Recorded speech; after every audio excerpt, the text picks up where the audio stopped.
Welcome back to Bold and Beautiful Voices, where we dive into real life situations, share personal experience, and explore different perspectives. I'm your host, Felicia. Today, we're joined by Avian from Pensacola, Florida. Welcome. Thank you for having me. You're so welcome. So, before we get started, we want to let you guys know if you haven't already subscribed to our Bold and Beautiful Voices on YouTube, please do so now. Let's get started.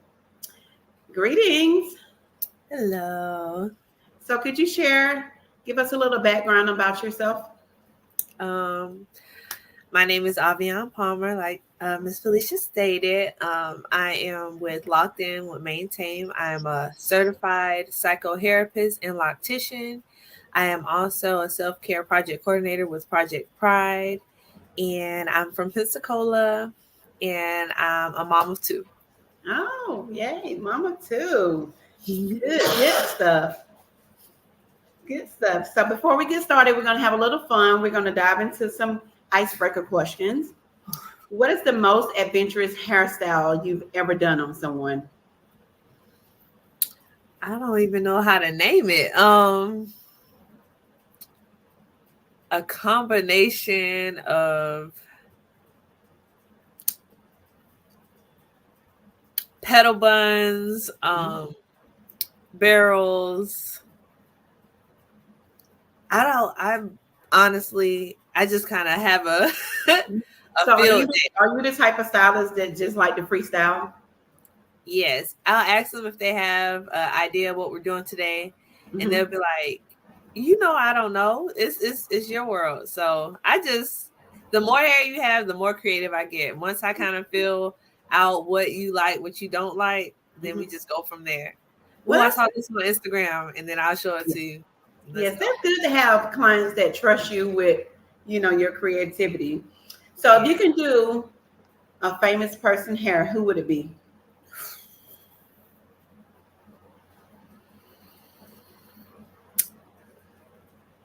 The Bailey twins. The Bailey twins. Why the Bailey twins? Because I love their locks, and I love how their locticians are already very creative with Hmm. how they sometimes it doesn't even look like they have locks. Hmm. So I like how they already wear different styles. Okay. What is your go-to style when you're running out of time and you just need to get something really quick, simple? What's your go-to style? A turban. And explain to me what that is. So a turban is a big scarf.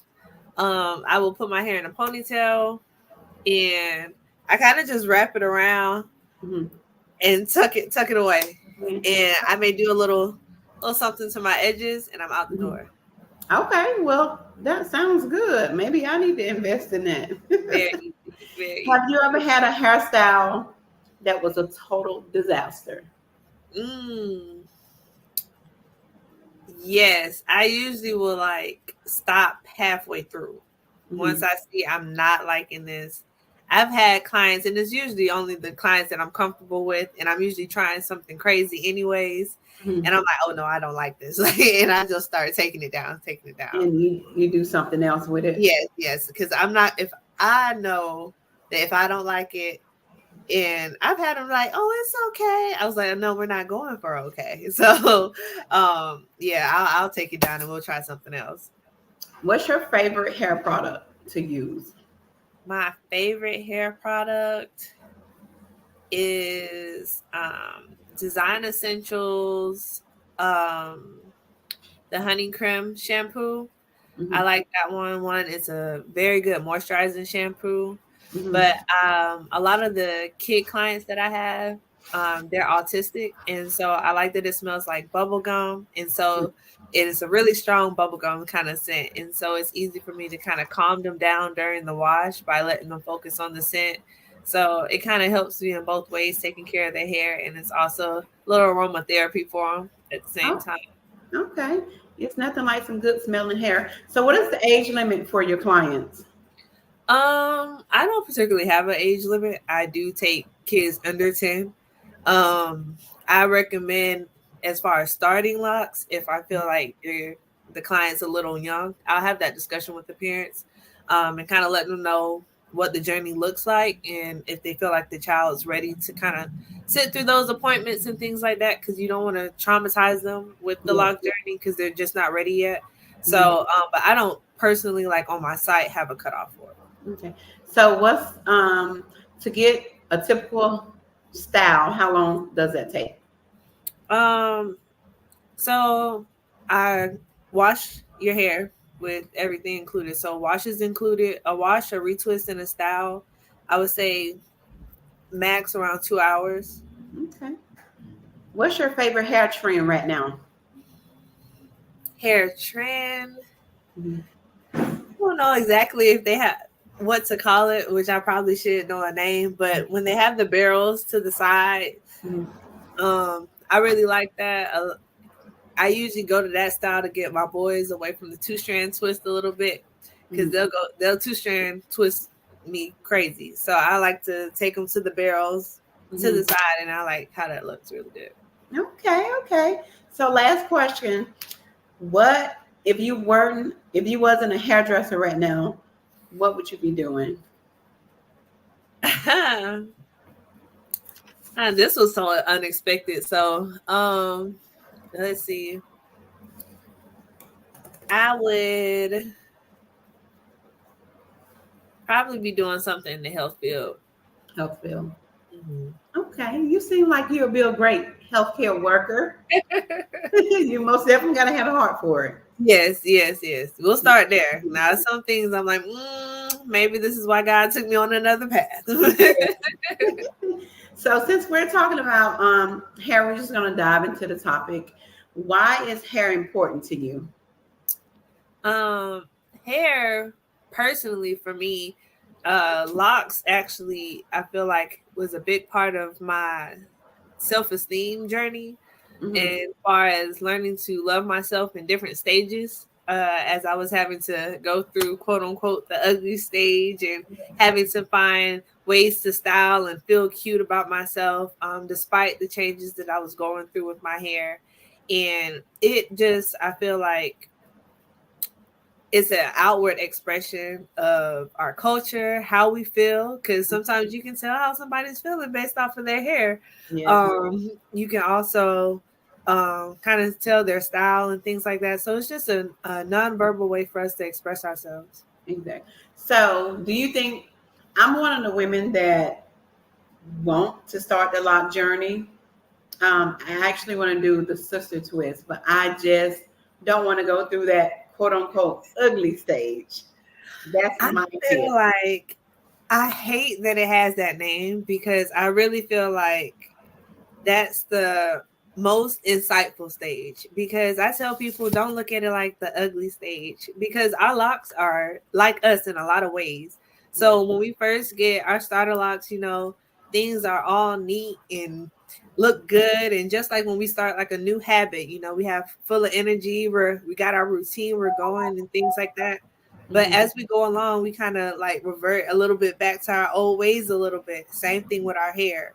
And so Yeah. then you have to get a retwist and get back on track. And so eventually you'll get to where you need to go. So that stage right there lets you know, like, okay, if I stick with something, I'll eventually get to where I want to go. So it kind of helps with your patience and your endurance, through life, when you learn to connect that way. Let me tell you something. I was going through a really hard time in life. I was in a relationship with my kid's father, and I just wanted something new. So I went to and got all my hair chopped off.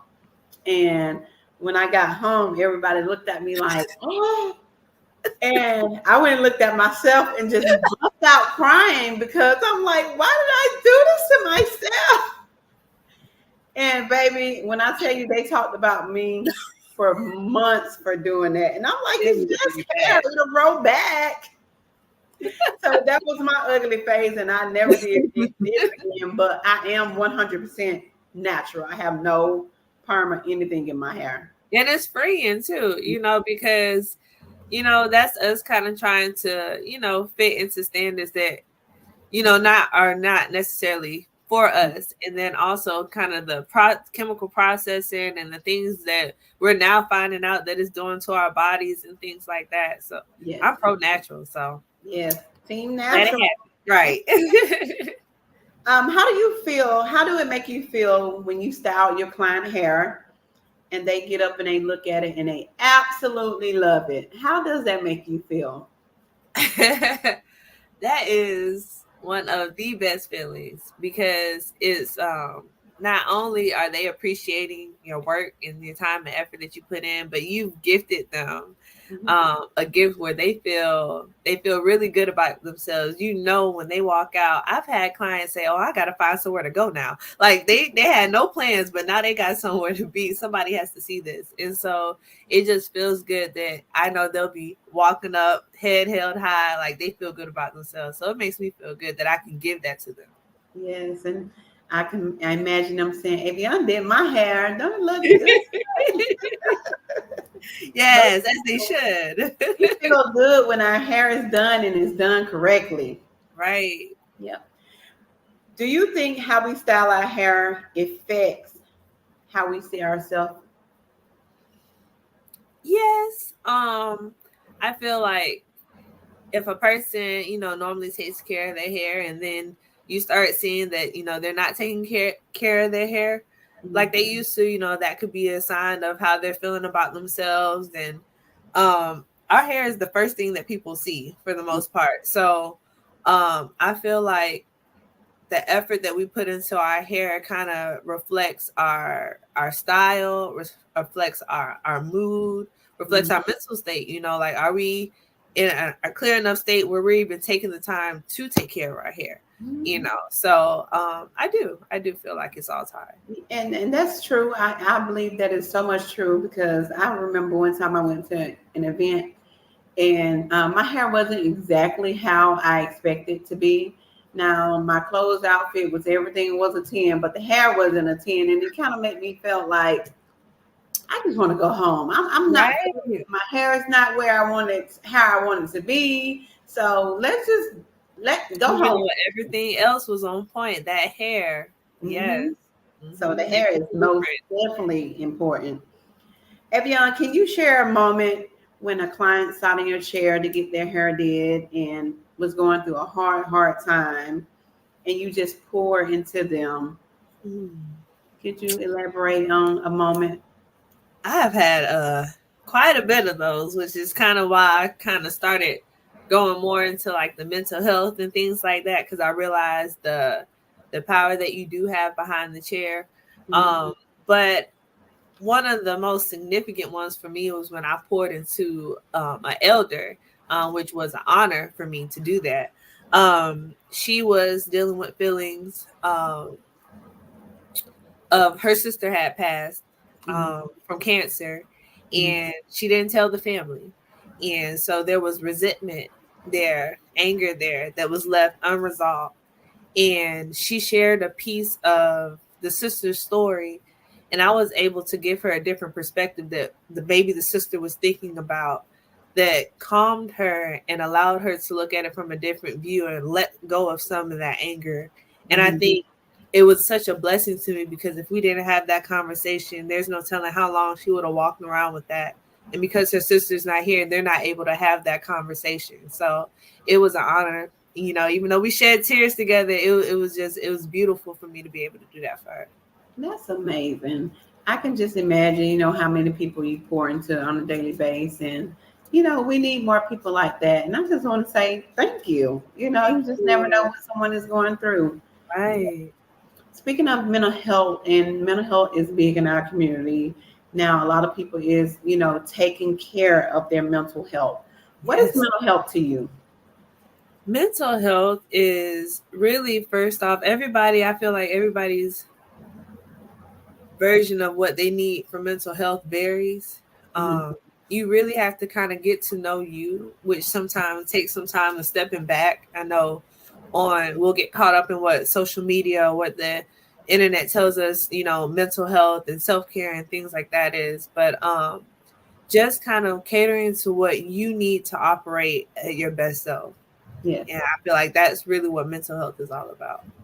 I totally agree because a lot of time I always focused on everybody else, and I was always left feeling sad and depressed. And once I started putting my needs first, taking care of my mental. I saw the relief, just Yeah. releasing everybody, things started getting better. So mental health is very important. Right. And you can function better and you're actually more of a help to other people when you're operating at your best self. Yeah, Like before, we're literally just giving pieces of what we have left over. But when we actually fill ourselves up, we're giving overflow. So it's yeah. very important. So like the good saying, you can't pour from an empty cup. Right. Right. The good saying. Exactly. So Evian, how do you take care of your mental? So I am I'm a very empathetic person. So dealing with working behind the chair and hearing a lot of the stories because our hairstylists and barbers and locticians, those are like the first therapists in our community. Mm-hmm. So sometimes a lot gets poured on and I'm the type that I kind of take that with me. Yeah. And so part of my self-care is somewhat isolation, not like complete isolation, but taking that time by myself Mm-hmm. to sort through my thoughts and release what's not mine and deal with what is. And Yes. um I've discovered that journaling is also really good for me, Mm-hmm. especially because I dealt with, I feel like I'm working past it, but imposter syndrome and not really believing in myself and sometimes working on how I talk to myself. So journaling allowed me to speak better to myself, pour into myself, and also track my progress. Like you really are accomplishing things, even though at first mentally I didn't want to acknowledge it. So just kind of filling in what I kind of was looking for outwardly, just being able to take care of it myself and Mm-hmm. pour into myself and what I need at the time. That's great. And mental health, you have to watch what you speak into existence. Like, if you're always thinking negative, and of course you're going to have a great day. So what I've learned over the years is, positive, speak positive. I used to have panic attacks, and I would be out somewhere and I'd be like, oh Lord, I'm about to have a panic attack. Like, let me hurry up Speaking and get into home. existence. I'm speaking it. Mm-hmm. So I went and talked to my doctor, and she was like, you have to stop saying that.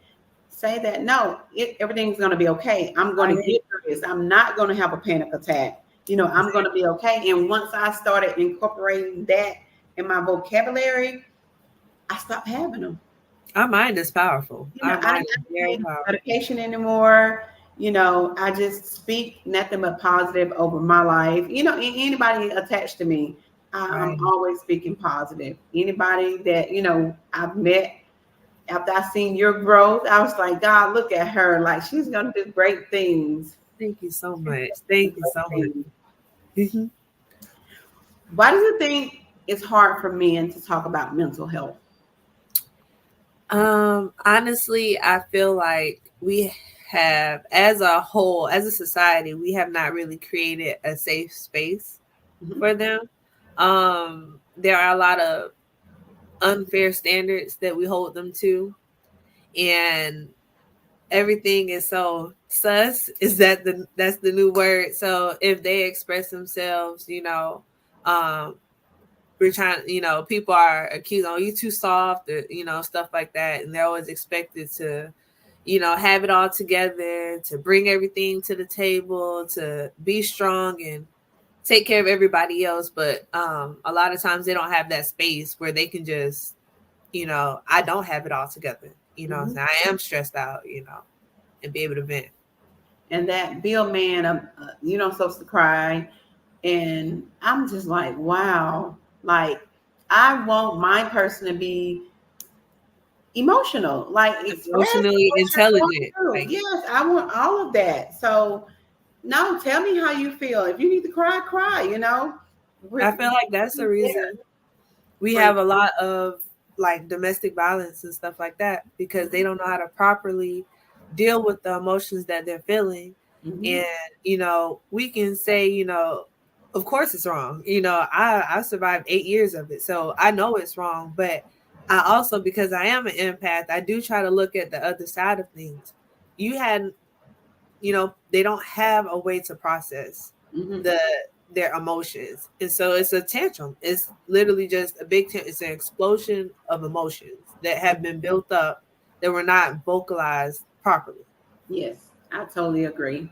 So speaking of mental health, on a scale 1 to 10, 1 being the least, 10 being the greater, where is your mental right now? Truthfully, we're on a floating scale. But I would say we're at a good strong 7.5, 8. You know, we have I have my days. Like I Mhm. said, I am a domestic violence survivor, so I still, even though it's been 3 years since I've left that situation, I still deal. Mhm. Um, and despite how much I progress, Mhm. unfortunately, there's still times where things come up. So that's still a continuous healing journey that I'm on right now.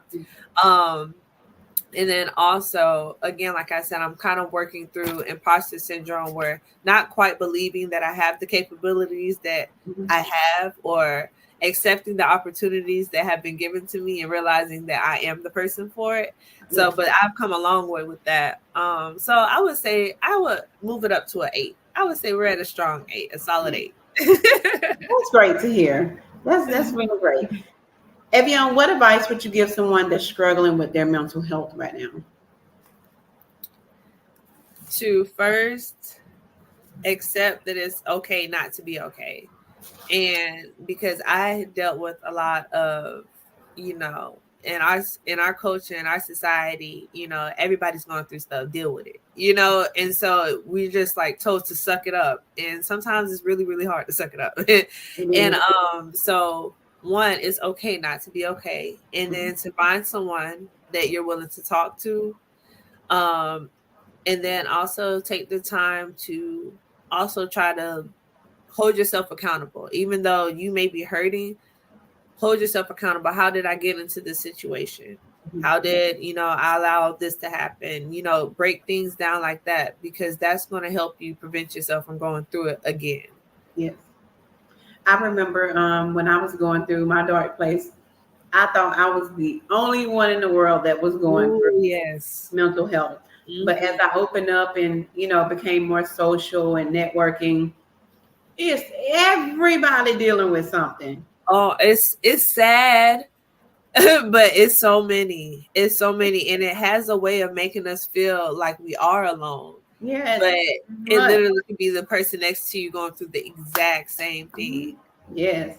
And that's why I tell people all the time, you have to be kind to people because you just never know what they're going through. At And all. you being sarcastic or, mean can be just the last straw that is going to send them through the roof. Yes. So, as my great grandmother said, if you don't have anything good to say to someone, don't say nothing at all. Right. Because we're Oh, all out here, nowadays. we're trying to make it and we're trying to, get our mental right so that we can be Right. great for ourselves and our family. Yes. So speaking of mental, our youth is going through so much, and I think it has a lot to do with mental health. Hmm. I think it has a lot to do with they're not having the resources, they're not having that person Role to models. talk to. And Mhm. I know that you're a big advocate in the community, and we talked about um, the project that you're working on right now. So could you tell us what is Project Pride? Yeah. So Project Pride is um, a program, a mental health initiative that was started by the Pensacola Omega Lamplighters Mhm. and is funded by Escambia Children's Trust.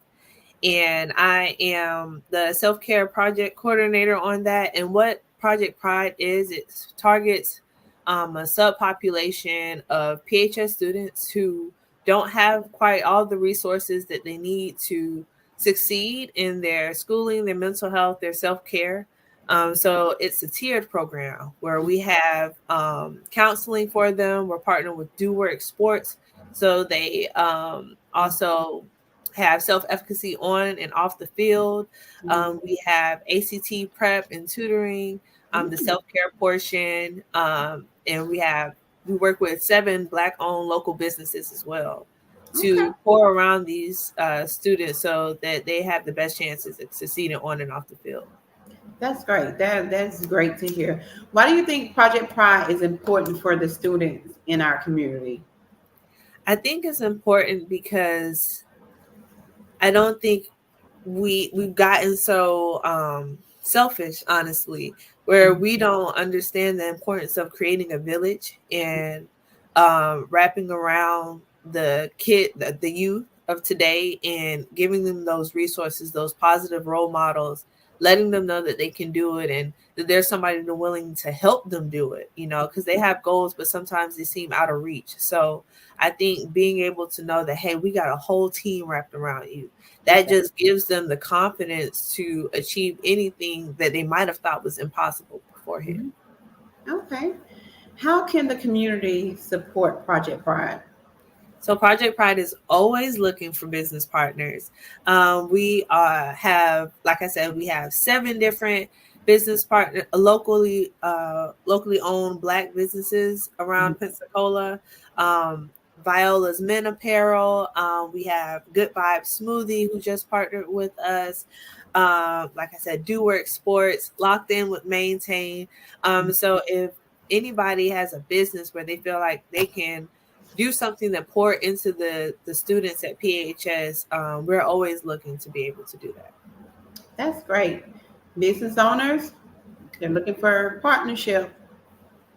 Contact Absolutely. Ms. Avion Palmer for more details. So, what makes a student eligible for this program?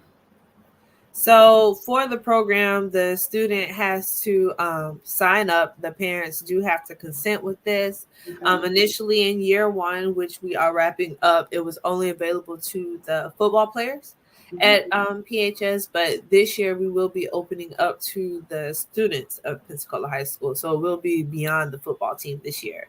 So they would have to get with their guidance counselors and get those forms so they can get those parents' consent. This is amazing. This is amazing. Are you guys looking into going into the other high schools Our with this goal is program? definitely to grow beyond Pensacola High School. Right now, like I said, we've grown from the football team to the whole school is eligible. So hopefully, maybe year 3, year 4 will be beyond the PHS walls. Okay. So, who tracks the program as far So Escambia Children's Trust is who is over the program. Then the grant recipients is Pensacola Omega Lamplighters. Okay, so the high school doesn't have anything to do with it. The Oh, organization itself tracks the process and the students. we all work collectively together. Okay. So the guidance counselors, deans, teachers, they report grades, testing scores, and we all are in communication. So again, we can have that full village of support around the students. Okay, so once the students are enrolled in the program, do you guys keep the parents involved? Absolutely, absolutely. We communicate with the students and the parents on the band app so Mhm. that they're in constant communication. And then we also have updates for them as events come and bonding and parent meetups and things like that so that everybody knows what's going on in the program. Okay, so I know you said that you guys are on year number 2.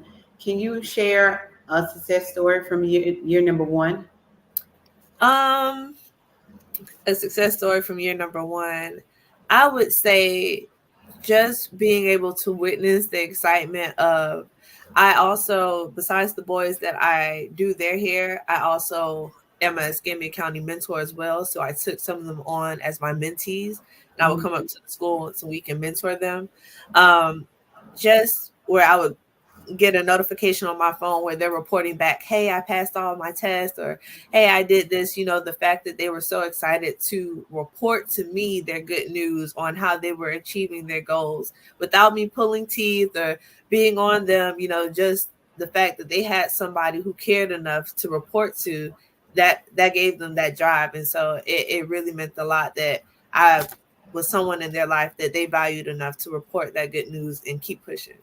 How do that make you feel? It makes me feel great. At one point, I was called Mama Palmer, so that actually made me feel really good. Slightly old, but I'm like, I'll take it. I'll take it.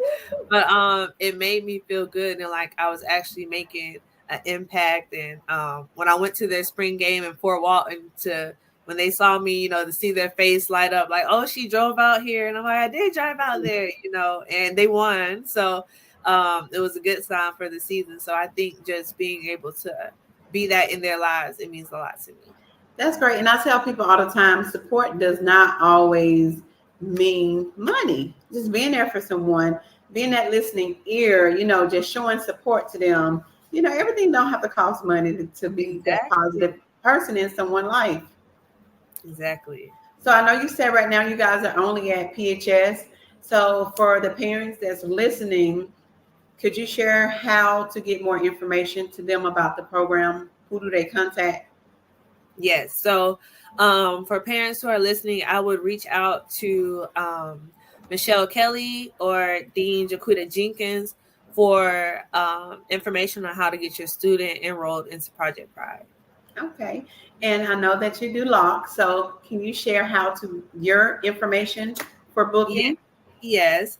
If you are interested in getting locks done by me, my website is lockedinwithmaintamed.com, and that's MANETAMED. On Facebook, I am Avion Palmer, as my name is right here. And on Instagram, it is Avi, AVI underscore maintain. Okay. And there you have it, you guys. Miss Avion, thank you for joining us. Absolutely. Thank you for having me. You're so welcome. That was some great information that you shared, and I really appreciate it. So until next time, if you guys haven't already subscribed to our Bold and Beautiful Voices podcast on YouTube, do so now. And until next time, see you later.